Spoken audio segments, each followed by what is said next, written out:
Welcome student. This is the next lecture of electronic commerce, and in this lecture we are going to start our new unit, that is unit 4.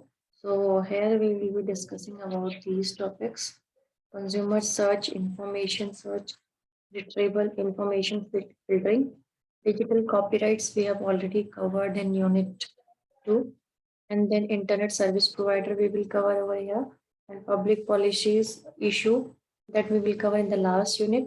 Internet governance has already been covered. Internet connectivity issue will be covered in this unit.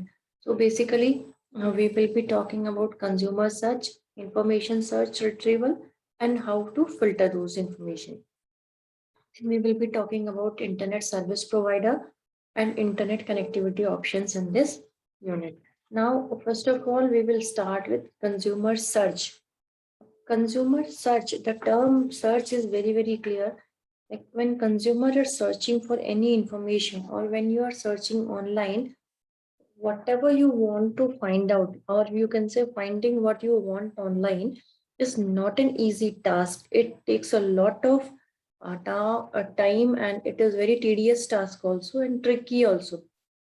Now, what is the reason behind that the searching information is very difficult? It could be due to rapid turnover of information. Yes, the information is updating on net in you can say nanoseconds. Her minute इतनी information net पर होती है और हर time वो update हो जाती है. So it becomes very difficult to get the information. ठीक है. Then rapid information overload, और इतनी information है when you search for any particular thing, या किसी भी product या किसी भी brand के बारे में if you want to search, you will get a lot of information. अगर आपने clothing खरीदनी है या कोई कपड़े खरीदने हैं, so go online, you will get n number of things online, then you will search, okay, this one is also good, this one is also good, ये भी बहुत अच्छा है, वो भी बहुत अच्छा है.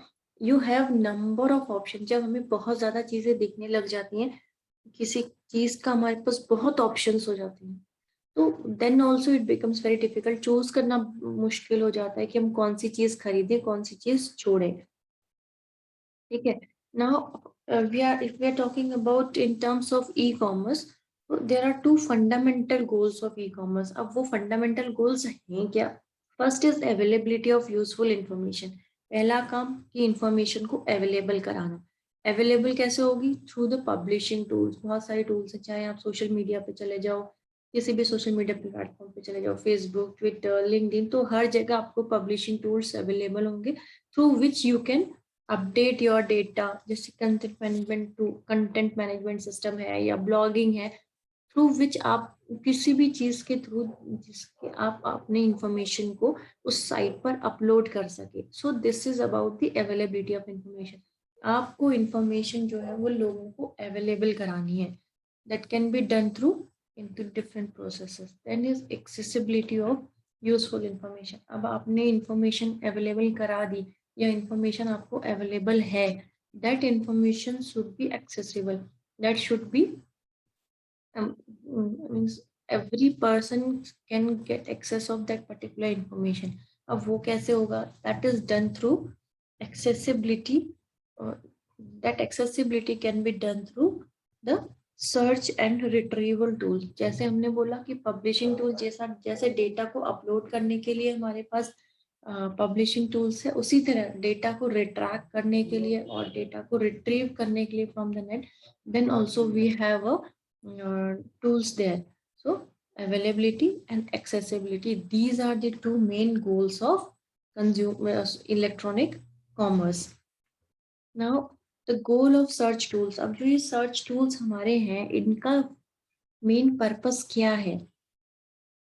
Main purpose is to utilize the information processing power of computer to improve decision making without increasing time and the effort expended in making choice. ठीक है. अब हमने बोला कि हम कह रहे हैं कि बहुत सारी information जो है that is available on net and we will retrieve them through the search tools. अब इन जो सर्च टूल्स हैं, इनका मेन मोटिव क्या है? द मेन गोल क्या है? The main goal is to utilize the information processing power.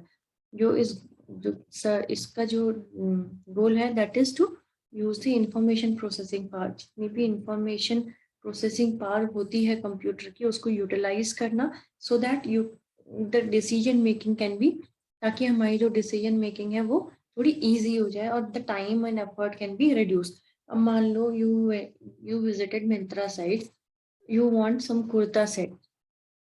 अब आप उसमें अगर फिल्टर्स लगा दे, ठीक है, फिल्टर्स क्या होते हैं, आपने पहले बोला the age group you have decide, okay 18 to 21। अब मैं आपका एग्जांपल लेके चल रही हूँ, ठीक है, 18 to 21 में आपने डाल दिया फर्स्ट ग्रुप, एज ऑप्शन आता है उसमें, ठीक है। Then it will ask for size, आपको स्मॉल साइज चाहिए, बिग साइज चाहिए, या जो भी according to your physique. Then it you can decide the price range कि आपको 2000 का चाहिए कि 3000 का चाहिए, that you can mention in that. Then accordingly आपको कुर्ता सेट चाहिए तो किस ओकेजन के लिए चाहिए, ठीक है, वेदर इट इज फेस्टिव और डायरेक्टली आपको सिर्फ कैजुअली लेना है, तो that also you can put. Then उसके बाद आपको कौन सी ब्रांड का चाहिए, if you prefer a particular colour, तो that also that option is also available there. So you can put different different search tools, ये जो फिल्टरिंग है आप फिल्टर्स लगा सकते हो। एंड देन क्या होगा, जो आपके पहले थाउजेंड्स ऑफ आपको 10,000 प्रोडक्ट्स दिख रहे थे वो रिड्यूस होके आपको कम हो जाएंगे अकॉर्डिंग टू योर स्पेसिफिकेशन। तो उसमें बहुत सारे ऑप्शंस रहते हैं, प्राइस रेंज, ओकेजन, फैब्रिक किस तरह से है, तो you can apply those filter to reduce your time. ठीक है, अब जो हमारा search and resource discovery paradigm है उसको हम इस तरह से तोड़ते हैं, ठीक है। Today consumer want to make intelligent choices based on complete information, ठीक है। A number of methods have been developed to help users to search and discover online information. Thus, the challenge is to design the search and retrieval process that maximizes the individual's value in value। आपको कैसे हम उसको कर सकते हैं, maximise कैसे कर सकते हैं इंडिविजुअल की value in terms of time, वो जो टाइम ले रहा है उसको कम से कम टाइम लगे, उसको कॉस्ट कम से कम लगे, उसकी इंफॉर्मेशन नीड्स जो है वो सेटिस्फाई हो जाए। Now we can do like integrating search and purchasing, integrate कर सकते हैं हम इन दोनों को। Before delivering the specific delivering into specifics of search, it is, अगर हम इससे पहले हम जब आगे पढ़ेंगे that is information search and retrieval को थोड़ा सा डिटेल में पढ़ने से पहले it is necessary to understand कि सर्च प्रोसेस क्या होती है, ठीक है। अब इसमें क्या होता है, आप सपोज आप ऑनलाइन कोई भी चीज खरीद रहे हैं, जैसे मैंने आपको एग्जांपल दिया, तो आपको दो प्रोसेसेस फॉलो करनी पड़ती हैं।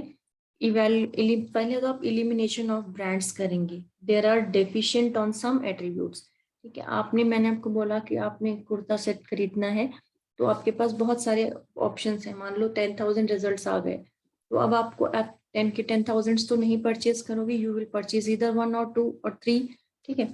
तो आपको फर्स्ट स्टेप जो दैट फॉलो करना पड़ेगा that is elimination of brands, जिसमें मतलब कुछ ना कुछ प्रॉब्लम है या जो आपके रिक्वायरमेंट के अकॉर्डिंग नहीं फिट बैठ रहा है, ठीक है। तो आपने उन 10,000 में से फिल्टर लगाया कि मुझे एज ग्रुप दिस के बीच में चाहिए, एंड मुझे इस तरह का फैब्रिक चाहिए, दिस पर्टिकुलर ओकेजन के लिए चाहिए, दिस ऐसा कलर चाहिए। So these are all the things that you have to put, ठीक है। ये सब आप डालोगे तो आपका मान लो 500 रिजल्ट्स आ गए, 500 रिजल्ट्स आ गए, अब आपको उसमें से अपने शॉर्ट लिस्ट करनी है, ठीक है। 500 आपने कहा चलो ठीक है 500 तो मैं देख लूंगी, 500 में से आपने देखा कि उसमें से आप कुछ सेट्स ऐसे हैं जो कलर आपको नहीं पसंद आया, तो आपने उसमें से कलर फिल्टर लगा दिया तो वो और शॉर्ट हो गए। उसके बाद मान लो आपके पास 250 बचे, 250 में से जरूरी तो नहीं है कि 250 के 250 जो है आपको पसंद आए, उन 250 में से मान लो आपने 5 जो है लास्ट में फाइनल कर ली कि ओके इन पांचों में से मुझे एक लेना है या दो लेना है। तो उन दो में लेने के लिए फिर आप क्या करोगे, इवेलुएट करोगे, या अपनी जैसे 5 खरीदे तो 5 को आपने इवेलुएट करके देखा यार इन पांचों में से कौन सा सबसे बेटर है, या मतलब जो इन टर्म्स ऑफ प्राइस और जो रिव्यूज हैं उन सबके बेसिस में जो बेस्ट दो है वो मैंने फाइनल कर लिए।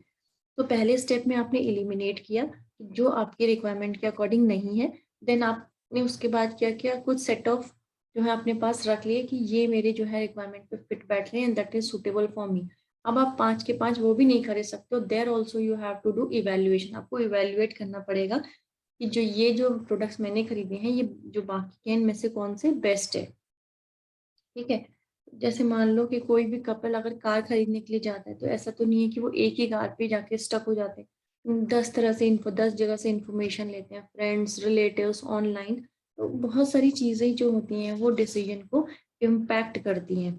ठीक है, तो पहले हो सकता है उन्होंने अपने फ्रेंड से पूछा हो तो 2 कार उन्होंने बता दी हो, देन दे सर्च ऑनलाइन, तो उन्होंने वीडियोस देखे, उनको लगा हो कि यार ये वाली कार के फीचर्स भी बहुत अच्छे हैं।